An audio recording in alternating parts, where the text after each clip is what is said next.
अब 22 तारीख को इंडिया और साउथ अफ्रीका के मैच में जो हुआ सो तो हुआ, लेकिन यहां से इंडिया के क्वालिफिकेशन के चांसेस थोड़े तो धुंधले नजर आ रहे हैं। और कल के मैच में वेस्टइंडीज ने जिम्बाब्वे को जिस तरीके से धोया है, अब वो टेबल टॉपर हैं। साउथ अफ्रीका भी सेकंड पोजीशन पे आ गई है और वो टॉप कर रहे हैं। और इतनी बुरी तरीके से जिम्बाब्वे को धोया है कि इंडिया भी फोर्थ पोजीशन से आके थर्ड पे आ गई है। वेस्टइंडीज का नेट रन रेट इस समय साउथ अफ्रीका से भी 2.5 पॉइंट्स ज्यादा है। अब इंडिया इफ एंड बट वाली सिचुएशंस में आ गए हैं कि कौन जीतेगा, कितने मार्जिन से जीतेगा और किस कंडीशंस में जीतेगा, तो वो आगे सेमीफाइनल्स में पहुंच सकता है। सबसे पहला कंडीशन, जो सबसे पहला सिचुएशन जो बनता है कि साउथ अफ्रीका को अपने सारे मैचेस जीतने पड़ेंगे। इसमें कोई डाउट नहीं है कि साउथ अफ्रीका बहुत अच्छा खेल रही है और हो सकता है वो अपने दोनों मैचेस जीत जाएं, लेकिन हम दोनों टीमों को, वेस्ट इंडीज और जिम्बाब्वे को, हल्के में नहीं ले सकते, क्योंकि दोनों ही टीमें अपना टेबल टॉप करके आई हैं सुपर 8 में। और ऑब्वियसली इंडिया को भी अपने सारे मैचेस जीतने पड़ेंगे यहां से। अब जो इंडिया का नेक्स्ट मैच होगा जिम्बाब्वे से, उसमें ये बहुत जरूरी होगा कि इंडिया जिम्बाब्वे को बहुत ही बड़े मार्जिन से हराए, या तो जो भी टारगेट होगा उसको जल्दी से चेज कर ले। अब इंडिया को यहां पे 110% देना पड़ेगा। अभी तक इंडिया ने एज अ होल टीम, मुझको जो लगता है कि अपना फुल पोटेंशियल नहीं दिखाया, अपना 100% भी नहीं दिया है, लेकिन आगे आने वाले मैचेस में अपना 110% हर एक प्लेयर को दिखाना पड़ेगा, नहीं तो आगे का रास्ता मुझे बहुत ब्लीक नजर आ रहा है इंडिया के लिए। उस दिन इंडिया के बॉलर्स को भी अपना A1 गेम दिखाना पड़ेगा और बैट्समैन को तो दिखाना ही पड़ेगा। अब जब बैट्समैन पे बात ही आई है, तो हम बात कर लेते हैं कि इंडिया के जो बैट्समैन हैं, वो टोटल सिर्फ 3 बैट्समैन अभी तक चले हैं, ओनली 3। वो हैं Surya, and second is Ishan, and third is Shivam Dubey. Shivam Dubey पे बात आ जा रही है। आगे के कोई भी बैट्समैन, हमारे जो 7 और ये 8 प्लेयर्स जो सारे बैटर्स और ऑलराउंडर से भरी हुई है, उसमें से कोई नहीं चल रहा, सिर्फ 3 बैट्समैन चल रहे हैं। बाकी कब चलेंगे, यही टाइम है चलने का।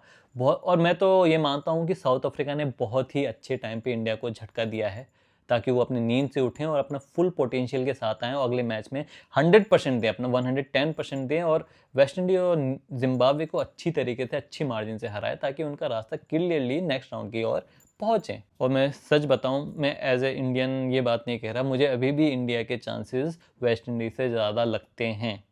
हाँ, वेस्ट इंडीज़ बहुत अच्छा गेम खेल रही है, लेकिन मुझे लगता है कि हमारे पास ऐसे प्लेयर्स हैं जो वेस्ट इंडीज़ को रोक सकती है जीतने से उस दिन को।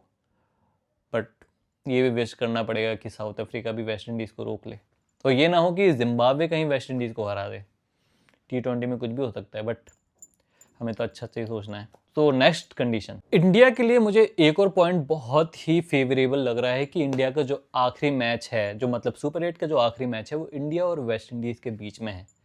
तो अगर कहीं ऊंच नीच और कहीं कुछ लोचा हुआ, जैसे कि अगर वेस्ट इंडीज़ ने साउथ अफ्रीका को हरा दिया और नेट रन रेट के ऊपर ही बात आ गई एंड में, इन तीनों टीम के बीच में, साउथ अफ्रीका, वेस्ट इंडीज़ और इंडिया के बीच में, तो वो वाला मैच इंडिया के पास चांसेस होगा अपने सारे सिचुएशंस और कंडीशंस और किस तरीके से खेलना है वो सब देख के आगे बढ़कर खेलने का पूरा मौका होगा, क्योंकि वो आखिरी मैच होगा ग्रुप स्टेज का।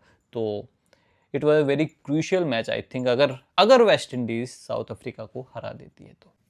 अब मैं बात करना चाहूँगा कि हम आगे क्या इम्प्रूव कर सकते हैं, as a team, as a group क्या इम्प्रूव कर सकते हैं। मुझे लगता है कि हमें अक्षर पटेल के बारे में यहाँ पे बात करनी पड़ेगी। अक्षर पटेल क्यों नहीं खेल रहे हैं? वो आपके वाइस कैप्टन हैं टीम के। आपने कभी सुना है कि किसी टीम के वाइस कैप्टन टोटली फिट हों और परफॉर्म भी ऐसा कुछ उन्होंने खराब ना किया हो, उसके बाद उन्हें हटा दिया गया हो? आप शुभमन गिल को इतने टाइम तक खींच कर लेके आए खेलने के लिए, मैं तो चलो ये बात से तो एग्री करता हूँ कि शुभमन गिल को निकालना एकदम सही डिसीजन था, वो फिट नहीं हो रहे थे इस ग्रुप में। लेकिन आप जो वाइस कैप्टन, आप जिसको आपने एक भरोसे में रखा है, आपके सीनियर प्लेयर हो के भी आप उसको नहीं खिला रहे हैं, जबकि उनका स्टैट्स, उनका, अगर आप वॉशिंगटन सुंदर से मैं उनके कुछ अगेंस्ट में नहीं हूँ, लेकिन अगर आप उनको कंपेयर करते हैं वॉशिंगटन से, तो उनका टर्न ज़्यादा होता है अक्षर का। वो हाई प्रेशर मैच में, जैसे कि 2024 का वर्ल्ड कप फाइनल में जिस तरीके से अक्षर ने परफॉर्म किया था, आप अक्षर को लेना प्रिफर करेंगे as a normal cricket viewer भी आप अक्षर को ही लेना पसंद करेंगे रादर देन वॉशिंगटन सुंदर, ठीक है। इन कंडीशंस में आप, जहाँ पे आप इंडिया में खेल रहे हैं, इन कंडीशंस में आप अक्षर को ही लेना पसंद करेंगे। पर मुझे समझ नहीं आया कि किस हिसाब से ये सिलेक्शन हुई और आप अक्षर को छोड़ गए। तो ये तो आपको सुधारना पड़ेगा, नेक्स्ट मैच में आपको अक्षर को लेके आना ही पड़ेगा। नेक्स्ट पॉइंट है तिलक और अभिषेक का फॉर्म में ना होना।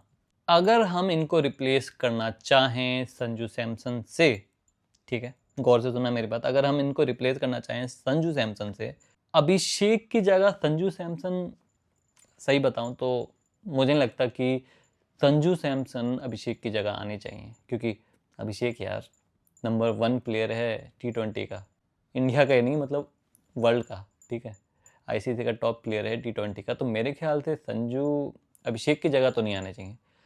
पर क्या तिलक की जगह आ सकते हैं?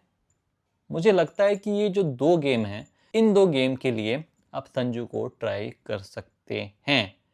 अगर आपको लग रहा है कि तिलक बहुत अच्छा परफॉर्म नहीं कर रहे हैं, तो आप संजू को 2 मौका या 1 मौका भी आप जिम्बाब्वे के अगेंस्ट दे सकते हैं संजू को। और बट यहाँ पे भी एक प्रॉब्लम उजागर होगी कि संजू भी हिटर हैं, हार्ड हिटर हैं, और तिलक जो हैं वो थोड़ा रुक कर खेलते हैं। यही उन दोनों के बीच में बहुत बड़ा जो डिफरेंस है, उन दोनों के बीच में यही है।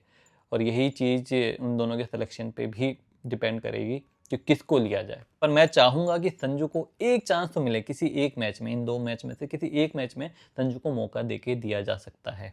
फिलहाल तो यही है। अब तो पूरी इंडियन टीम की बस 26 तारीख वाले मैच पे नज़र होगी, जब वेस्ट इंडीज़ साउथ अफ्रीका से भिड़ेगी, और वो देखना इंटरेस्टिंग होगा कि कौन जीतेगा। बस फिलहाल के लिए गाइस इतना ही। See you in the next one.